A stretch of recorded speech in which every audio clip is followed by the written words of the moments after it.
하나님의 말씀 듣는 시간입니다. 본문 말씀 에베소서 5장 16절에서 18절 말씀 함께 합니다.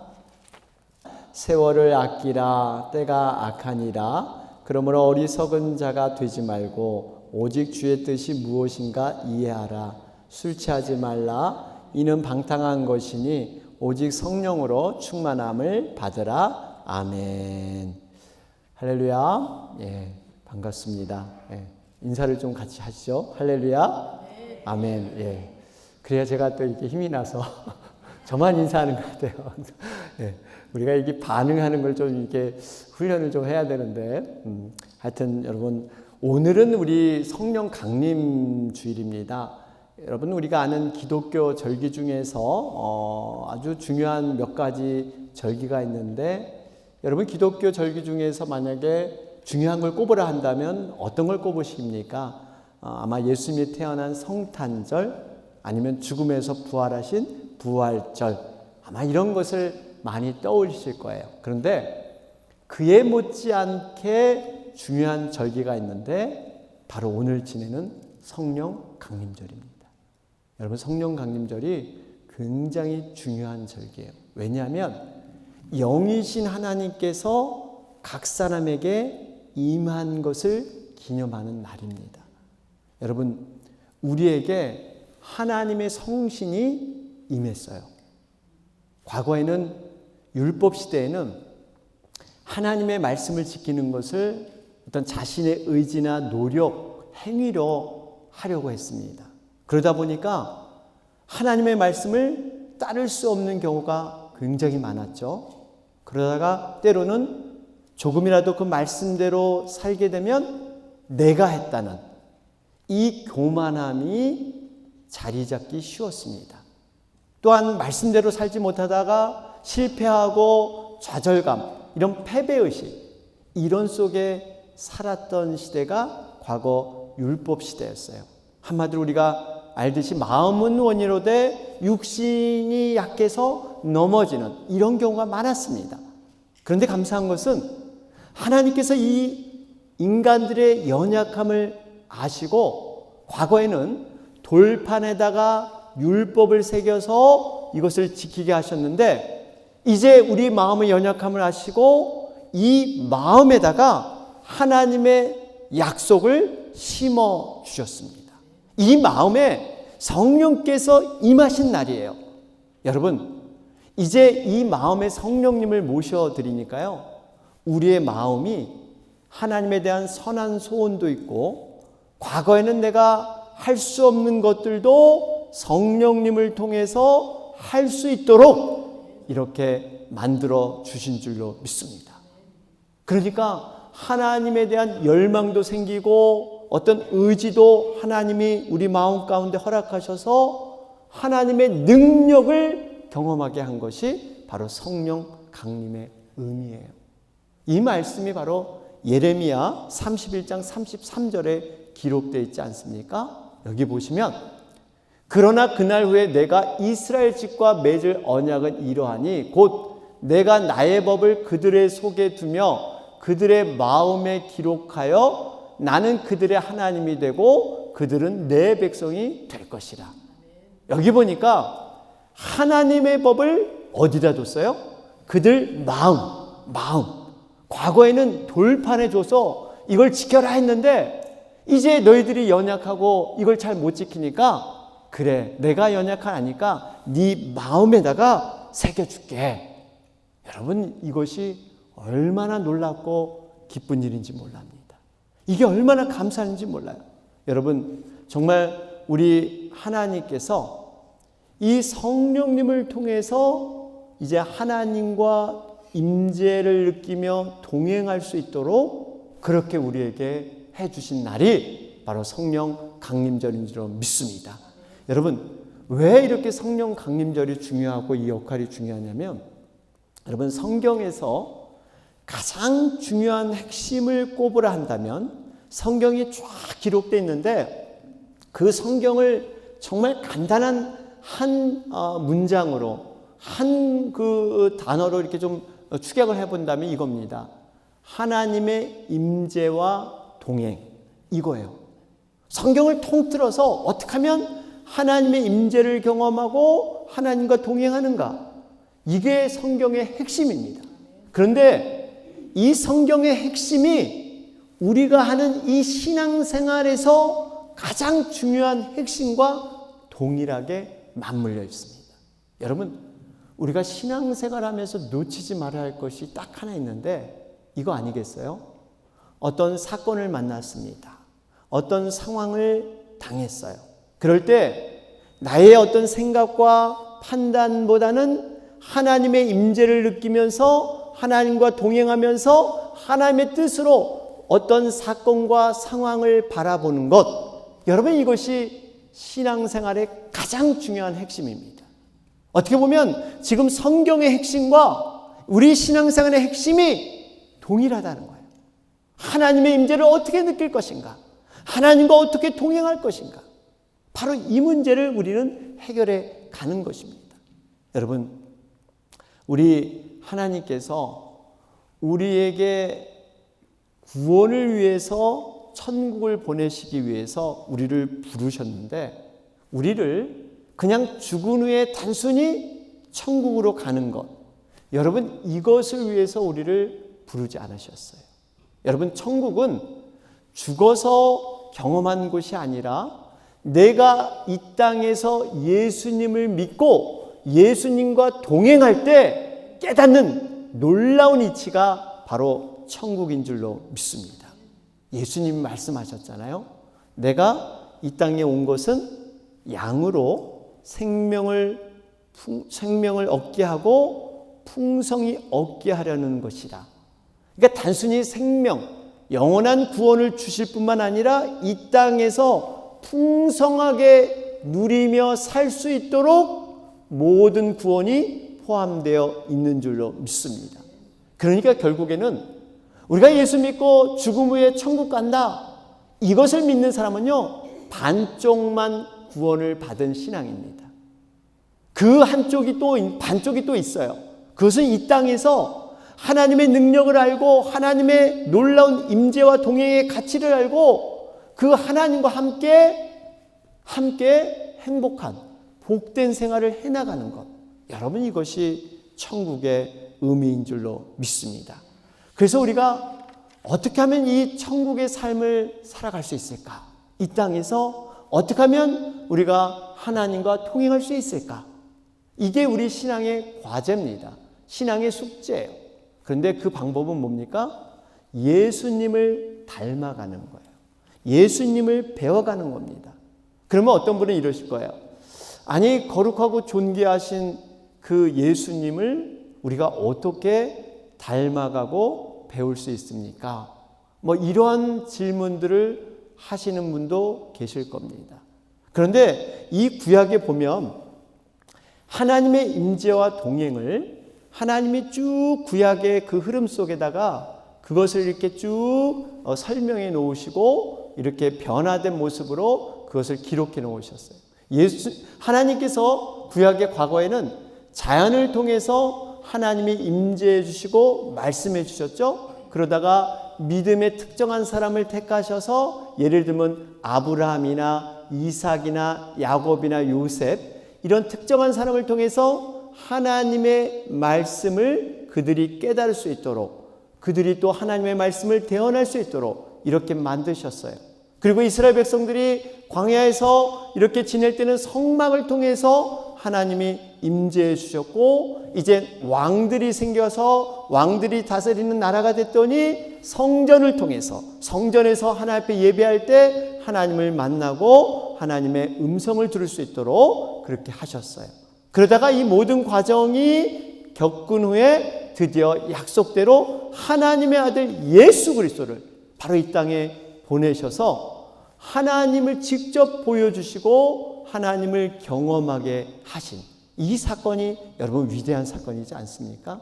여러분, 이 사건이 정말 우리의 모든 죄를 해결할 뿐만 아니라 하나님의 형상을 입은 하나님께서 인간의 몸으로 내려오셔서 우리와 동일한 죄된 그러한 육신을 입으시고 우리와 함께 거하셔서 우리의 죄 문제를 해결해 주신 줄로 믿습니다. 여러분, 이 사건이 정말 위대해요. 그런데 놀라운 것은 이 사건에서 끝난 게 아니에요. 예수님은 가시는 곳에 장소의 제한도 있고 만나는 분들의 이러한 그 공간의 제한도 있고 시간의 제한도 있으셨어요. 그런데 예수님께서 오히려 부활 승천함으로 말미암아 우리에게 보혜사 성령님을 보내주겠다 약속했는데 그 성령이 이 땅에 임한 줄로 믿습니다. 그래서 지금은 뭐라 그래요? 성령 시대라 그래요. 성령 시대. 과거처럼 하나님이 직접 일하시던 때도 지났습니다. 예수님을 통해서 일하시던 때도 지났어요. 오로지 성령을 통해서 하나님의 뜻을 이루게 하는 성령의 시대가 된 줄로 믿습니다. 여러분, 그래서 이 성령 강림이 무척 의미가 있어요. 크리스마스는 무슨 의미예요? 하나님께서 이 땅에 육신으로 오신 날이라면 성령 강림절은 영이신 하나님이 신이 인간의 몸으로 임한 날, 하나님께서 인간의 몸으로 신이 돼서 들어오신 동행하기 시작한 날이기 때문에 너무나 중요한 거예요.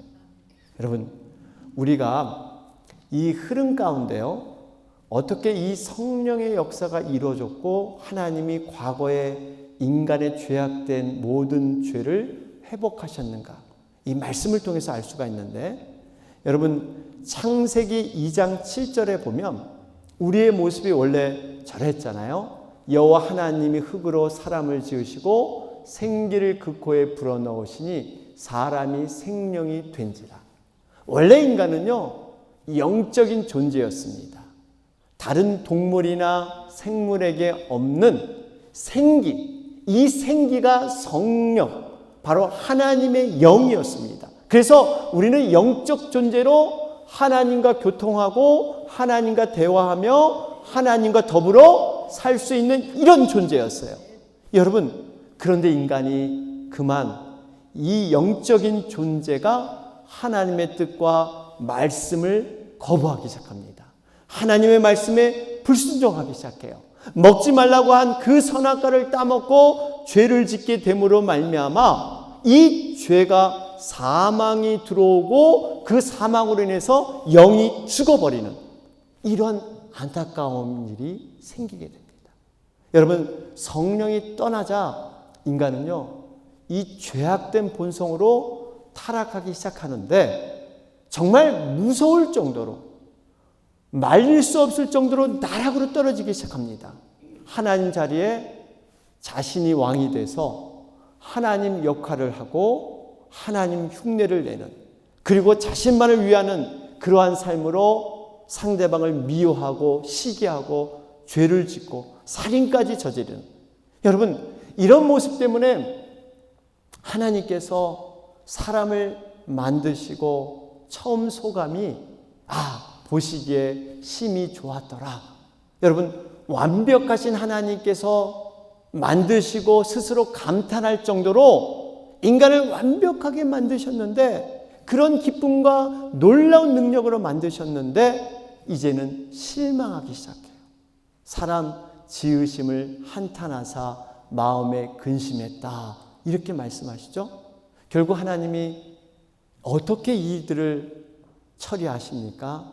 가슴 아픈 일이지만 다시 새로운 그러한 세계를 져야 된다. 물로 심판을 작정하십니다. 여러분, 이게 바로 일명 대홍수 심판이지 않습니까? 우리 창세기 6장 3절에 보면 하나님의 마음이, 거기에 안타까운 마음이 그려져 있어요. 여호와께서 이르시되 나의 영이 영원히 사람과 함께하지 아니하리니 이는 그들이 육신이 됨이라. 하나님의 영이 이제 영원히 하나님과 사람과 같이 하지 않겠대요. 그들이 육신이 됨이라. 모든 생각과 모든 판단이 다 죄로 그들이 물들었기 때문에 이제는 노아의 가족 8명만 남기고 모든 죄악된 세상을 물로 심판해 버리십니다. 그러면서 이후에 하나님은 어떻게 하십니까? 특별한 하나님의 사람들, 특별히 하나님의 사역을 감당할 때만 하나님의 신 성령을 내리십니다. 이것을 성경의 표현에서는 여호와께서 함께 하신다 이렇게 표현하고 있죠. 하나님의 임재와 동행을 임마누엘은 무엇이냐면 하나님이 우리와 함께 하신다 이런 뜻이에요. 그래서 임마누엘 이 의미는 예수 그리스도를 통해서 이제 하나님이 우리와 함께 하심을 임마누엘 약속을 통해서 완벽하게 이룬 줄로 믿습니다. 자, 이러한 상황에서 여러분 과거에 한번 돌아보면요.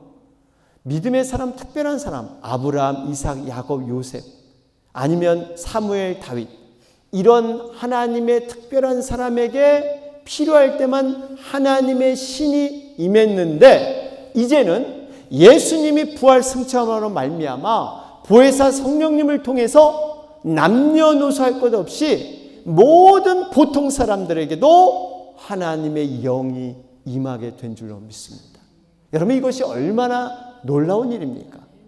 우리가 무엇이 간데 우리같이 죄악된 사람에게도 성령이 임할 수 있도록 하나님께서 그러한 사랑과 배려를 베풀어 주셨어요. 이게 바로 요엘서 2장 28절 말씀 아닙니까? 거기 보면 그 후에 내가 내 영을 만민에게 부어주리니 너희 자녀들이 장래일을 말할 것이며 너희 늙은이는 꿈을 꾸며 너희 젊은이는 이상을 볼 것이며 그때 내가 또 내 영을 남종과 여종에게 부어줄 것이며. 여러분 이제 예수님께서 부활 승천함으로 말미암아 성령 강림이 어떤 유명한 지도자가 아니더라도 정말 별 볼 것 없는 사람, 보통 사람들이라도 성령이 임하게 된 줄로 믿습니다. 과거에는 특별한 택감받은 특정한 사람, 특정한 때 이제는 아니에요. 보통 사람들에게도 성령이 임했어요. 가난하고 별 볼 일 없는 자들, 죄 많던 자들도 약하고 미련한 사람에게도 자신이 별로 중요하지 않는 존재이지만 남종과 여종까지도 성령을 내려주신 거예요. 하나님께서 그저 성령을 달라고 구하는 자에게 주신다. 여러분 이것이 은혜인 줄로 믿습니다. 바로 이 하나님의 순전한 은혜, 이 은혜로 우리가 성령을 소유하게 되었답니다. 누가복음 11장 13절 보시면 여기 보세요. 성령은 어떤 자에게 주냐면요, 너희가 악할지라도 좋은 것을 자식에게 줄 줄 알거든 하물며 너희 하늘 아버지께서 구하는 자에게 성령을 주시지 않겠느냐. 구하는 자에게 성령을 내려주신 줄로 믿습니다. 우리가 하나님 앞에 진정으로 사모하고 성령을 주시겠다는 그 약속을 믿고 구하면 하나님께서 악한 자에게 좋은 것을 줄 줄 알거든. 세상의 아버지도 아무리 악한 아버지도 자기 자식에겐 좋은 것을 준다는 거예요. 여러분 이 좋은 것이 뭘까요? 바로 성령인 줄로 믿습니다. 여러분 우리가 받는 것 중에 가장 좋은 것은요, 어떤 내 성공을 위해서 물질, 명예, 어떤 부귀영화 이게 아니에요. 성령을 소유하면 그 인생은 하나님이 반드시 책임져 줄 줄로 믿습니다. 복을 통째로 누리는 게 성령을 소유하는 거예요. 여러분 성령을 사모하시길 바랍니다. 성령의 임재를 정말 우리는 느끼면서요, 성령 충만함을 사모해야 됩니다. 특별히 성령 세례에 대한 분명한 이해가 있어야 돼요. 여러분 우리의 믿음은 성령과는 떼야 뗄 수 없는, 믿음의 충만은 성령 충만과 반드시 연결되어 있다는 사실이에요. 사도행전 19장에 보면 바울이요 에베소 교인을 만나서 이런 질문을 합니다. 너희가 믿을 때 성령을 받았느냐? 이런 질문을 바울이 던집니다. 여러분 이 질문을 받는 사람들은 에베소 교인들이에요. 엄연히 이미 교회를 다니는 교인들입니다. 세상 사람들이 아니었어요. 그들은 교회에 다니는 사람에게 지금 바울이 믿을 때 성령을 받았느냐? 그럴 때 그들의 대답이 무엇이었습니까? 예, 우리는 요한의 세례만 받았고 성령이 계심을 알지도 듣지도 못했습니다. 이런 대답을 해요.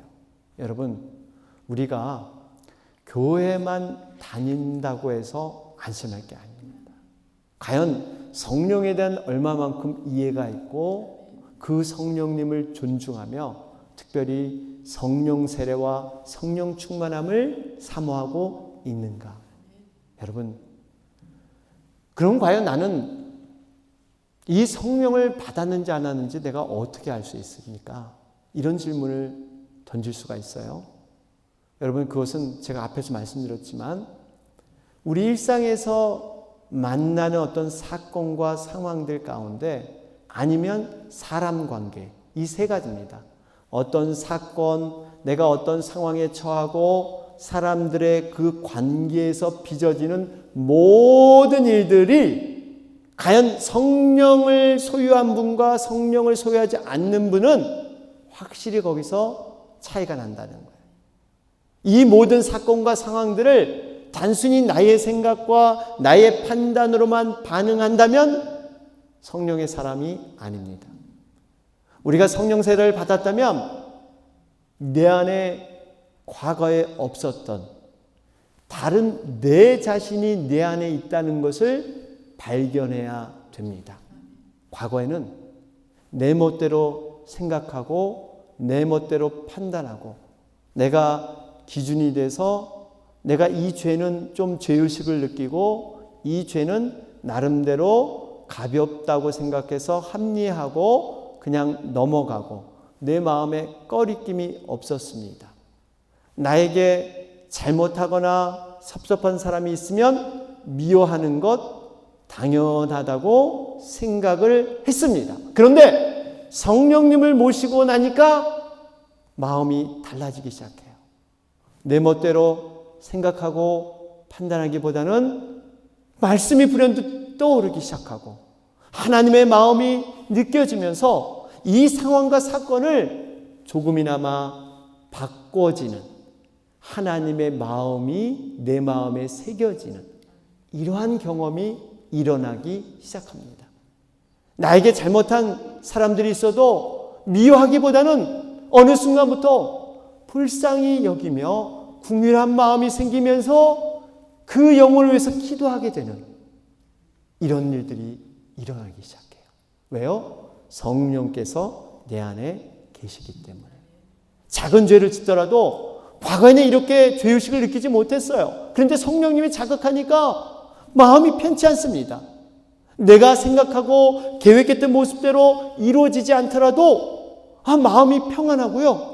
뭔가 하나님의 이걸 통해서 하나님이 움직이시고 하나님이 뭔가 일을 하실 듯한 이러한 마음의 여유가 생기기 시작합니다. 왜 그럴까요? 성령님이 내 안에 계시기 때문에. 이런 변화들을 느낀다면 그런 분들은 성령님이 일하고 함께 한 줄로 믿습니다. 비록 내 뜻대로 되지 않더라도 하나님의 분명한 선한 뜻, 이 뜻이 있다고 믿고 믿음으로 걸어가는 사람들. 특별히 작고 평범한 일상에서 어제와 동일한 상황, 별로 변한 게 없습니다. 그런데 날마다 나에게는 특별한 감사가 있고 기쁨이 되는 거예요. 상황과 환경은 그대로인데 내 마음이 기쁨과 감사가 넘치는 것. 여러분, 성령이 하시는 일인 줄 믿습니다. 그러면서 결론적으로 이 성령 강림은요, 이렇게 우리 사람들의 마음을 움직여 주시고 잡아 주실 뿐만 아니라 하나님의 교회에서도 성령님이 역사하고 계십니다. 성령님께서 이 땅에 오셔서 가장 먼저 하신 일이 무엇인가? 여러분, 성경을 보시면 사도행전을 자세히 보시면 오순절 그 마가다락방에서 그 성령 120명의 그 사도들과 교인들이 성령 충만을 받고 그 성령 충만함을 통해서 하는 일이 무엇이냐? 바로 주님의 교회를 그들이 세웠다는 사실입니다. 성령 강림을 통해서 성령 받은 자들이 어떻게 하면 이 주님이 하신 이 사역들, 복음을 전해서 영혼을 구원하는 이 사역들을 어떻게 하면 할까? 그들이 모여서 처음에 교회를 세웠다는 사실이에요. 그래서 여러분, 교회는 분명한 이 설립 목적, 존재 목적이 반드시 있습니다. 우리 붕회 때 함께 나눴지만 여러분, 모든 공동체나 단체는 미션 스테이트먼트가 있습니다. 설립 목적이 분명해요. 예를 들면 부동산 회사는 부지런히 집을 소개해서 집을 팔아야 합니다. 다른 것 해서는 안 돼요. 설렁탕 집은 열심히 음식 만들어서 맛있게 만들어서 국밥을 파는 것. 여러분, 이게 미션 스테이트먼트예요. 그러면 교회는 그 존재 목적에 충실해야 하는데 그게 뭡니까? 영혼을 구원하여 제자 삼는 것. 이걸 위해서 성령께서 친히 교회를 세워주신 줄로 믿습니다. 바로 이 일들을 가능하게 한 것이 사람의 힘이나 노력과 계획이 아니라 성령님께서 이 일들을 하게 하신다. 여러분, 이렇게 약속한 줄로 믿습니다. 그래서 여러분들이 영혼 구원한다는 거, 우리가 그것은 지금 익히 들어서 잘 알고 있는데, 제자가 된다는 것, 여러분, 이 제자가 된다는 것을 굉장히 부담스럽게 생각하면서 또 이 제자가 된다는 것을 여러 견해로 정의해 보는 분들이 많이 있습니다. 어떤 분들은 예수님을 배운다, 예수님을 쫓아간다, 예수님을 닮는다, 이게 제자의 삶이 아닌가, 이런 얘기를 하는데, 사실 우리 이 최영기 목사님의 말을 좀 인용하자면, 진정한 제자는 뭐냐?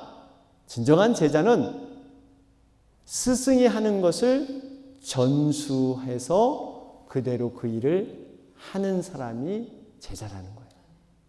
배우고 익히고 따라가는 걸로 그치는 게 아니라 그 일을 전수하는 것, 그대로 그 일을 하는 것.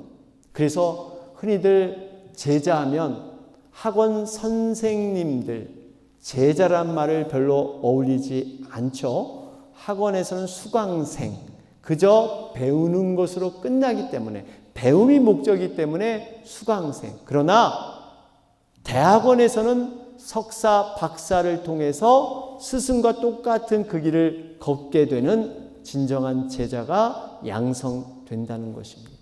여러분, 우리가 제자가 된다는 것은요, 아무나 될 수 있지만 누구나 될 수는 없습니다.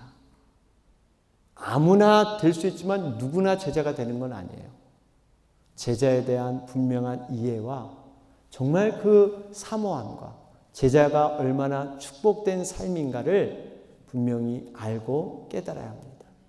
예수님의 삶을 배운다, 막연할 수가 있죠. 그러나 두 가지 예수님의 삶 가운데 예수님의 성품과 사역, 여러분 이걸 배워야 된다고 말씀하지 않습니까? 예수님의 성품 두 가지, 순종과 섬김입니다. 예수님의 사역, 영혼 구원하여 제자 삼는 삶, 이 두 가지 사역. 여러분, 근데 이것도 굉장히 부담이 될 수 있어요. 그래서 예수님께서 이 부담을 알기 때문에 예수님이 잡히시기 전날 밤 폭탄 선언을 하고 계십니다. 어떤 얘기를 하시냐면 이런 얘기를 하세요. 너희들 중에 한 사람한테 내가 배신당해서 십자가에 달려 죽을 것이다. 그런데 너희들 절망하거나 두려워하지 말아라. 왜냐하면 내가 죽는 것이 너희에게 유익이 되기 때문이다. 그분이 너희와 늘 함께 언제 어디서나 동행하여 주실 것이고 땅끝까지 복음을 전하게 하실 것이고 이제는 너희들이 내가 한 일보다 더 큰 일을 하게 될 것이다. 그러니까 너희들 슬퍼하거나 너무 절망하지 말고 오히려 이 땅에 성령께서 오심을 기뻐하고 감사해라. 이게 예수님의 마지막 유언의 말씀이셨어요. 여러분, 보혜사 성령님께서 우리에게 예수님이 하신 일을 하게 할 뿐만 아니라 더 큰 일을 하게 하신다 약속한 줄로 믿습니다. 그렇기 때문에 우리가 이것을 두려워하거나 겁낼 필요가 없어요. 성령님을 우리가 잘 모시고 잘 따르면 그 성령님이 가능케 하신다. 이미 예수님이 말씀해 준 줄로 믿습니다. 사랑하는 여러분, 오늘 우리 성령 강림주의를 통해서 진심으로 우리가 성령에 대한 그러한 사모함과 또 우리가 얼마만큼 성령님을 인정하며 평상시 그분을 신뢰하며 그 성령님과 친밀하게 우리는 지내고 있는가 돌아보기를 원합니다. 여러분, 성령님의 뜻에 바라기는 순종하시기를 바랍니다. 어떤 형편에 처하든지 정말 그 성령님이 세상 끝날까지 우리와 함께하여 주시고 특별히 예수님께서 우리에게 맡기신 사역과 성품을 이룰 수 있도록 끝없이 도우시는 그 성령님, 여러분 그 성령님을 다시 한번 감사함으로 충만함으로 우리가 여기며 나아가는 여러분과 제가 되길 주님의 이름으로 축원합니다. 아멘.